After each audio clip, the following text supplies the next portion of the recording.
Today we're talking about Agni, who is a Hindu Vedic god who goes by the alias of the Bull of Waters. And this deity is classified as a god, a very powerful god who himself was associated with fire, from comets to volcanoes, but that fiery destructive energy. And he comes to us from very ancient Hindu Vedic mythology.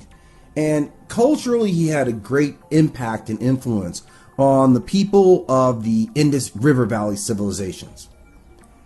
He was also associated with the Devas, who were divine spirits who came to Earth and interacted with humans. His abode was Agniloka, which was a divine spiritual place. And he wielded as a weapon a magic staff that could project his fire. And he would ride into battle on his mount, which was a beautiful ram with flaming horns. His parents were Kashyapa and Aditi, and he also had several divine siblings that were known: Surya, Indra, Varuna, Vayu, Dyaus, and Samudra. His consort, of course, was the goddess Svaha, and together these two very powerful deities had a child who was Agniya. His story and history is that he carries the sacrificial burnt offerings that were given to the gods by the humans, forming a very important role in that connection. He himself had multiple versions about his origin and where he comes from. Some say that he comes from heaven and was literally birthed from either the sun or lightning, and he lives as a representation of that energy. But still, other mythology about us tells that he was born of earth and that he was birthed from a stone or possibly water, and that being a reflection of the other part of him being able to distinguish fire. He is portrayed as a brilliant reddish color with a long beard that appears to be flames itself. And some mythologies describe him as being clothed in fire, completely engulfed by the flame that only he would control, a fearsome creature. In his hands, it is said that he holds flames itself. In addition, he holds his trident, which helps him conduct his power, and symbolically a water pot to extinguish the flames. In his role as the Bull of Water, it is his obligation to impregnate the water. And this was symbolic about his role in the cosmic creation process. Him being that flame that would ultimately spark life, and his role as impregnating the water is 100% symbolic of that. But he is most known to humans in his role as an intermediary, trafficking the offerings from mankind to the fellow gods. And he often loves to appear in sacrificial fire. So if you make an offering to him, you may save the visage of this powerful deity. But fortunately, he is regarded as a friend and a protector to mankind. And he's particularly fond of humans and enjoys our burnt offerings of bull and cow flesh. In particular, he is also known to be very fond of men and their families and the role that they play. And he aids by safeguarding the home of men. Throughout Vedic mythology, various forms of fire are associated with Agni. And these very powerful forms include the direct rays of the sun and the awesome power of lightning, which we see linked to other deities, but also comets. He, like I had mentioned, is fond of sacrificial fire, including human sacrifices, and he is often known as a consumer.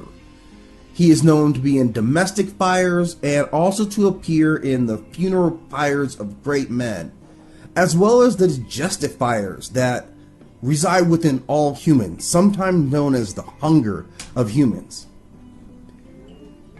He is also a guardian deity, and in this case, he protects the southeast direction from dangers that would attack the foundations of the cosmos. And he is typically found himself at the southwest corner of Hindu temples, again, lending his protection against the forces that would attempt to destroy or bring that temple down. In the older classic cosmology of what we would now call Vedic or Hindu beliefs, he plays a very important role. Outside of him being a protector both of men and the direction in general, he is also regarded as almost an elemental creature. And in this role, Agni is the fire that he represents. And he represents one of 5 inert, impermeable elements that make up the universe. And he goes along with space, who is called Aka, but also the powerful element that is water. And this is called Ap.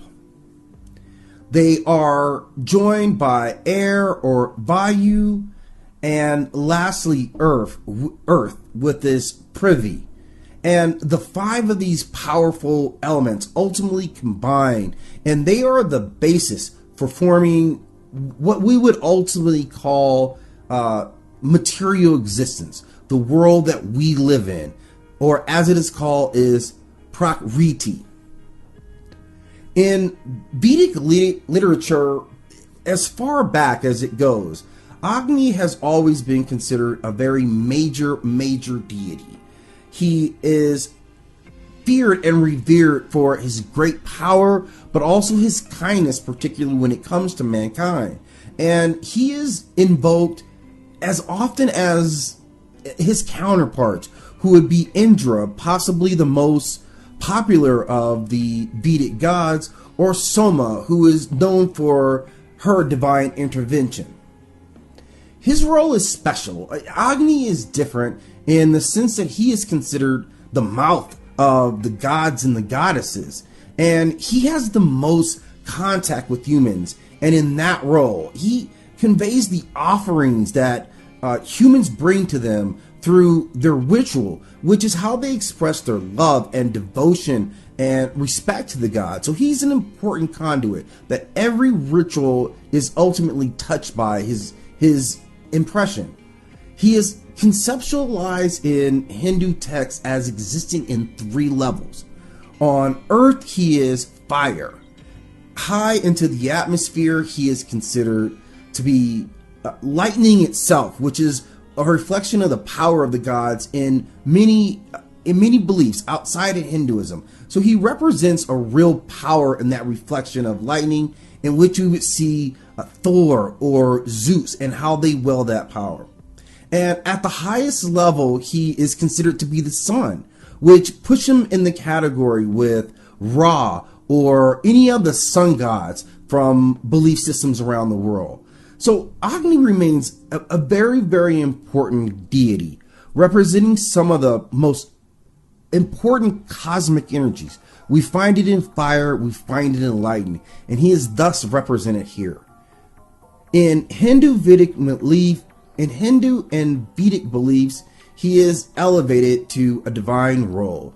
And if you are interested in making sacrifices to these deities, it is important that you understand that while he is predispositioned to be friendly to mankind, this is still a deity of fire and lightning and should always be interacted with extreme caution. Thank you again for stopping in at Nine World Chronicles. Of course, from this post here, we'll find more deities related to fire and lightning. We will present those and make those connections here. As always, feel free to watch some of their other videos, and we always ask that you like and subscribe.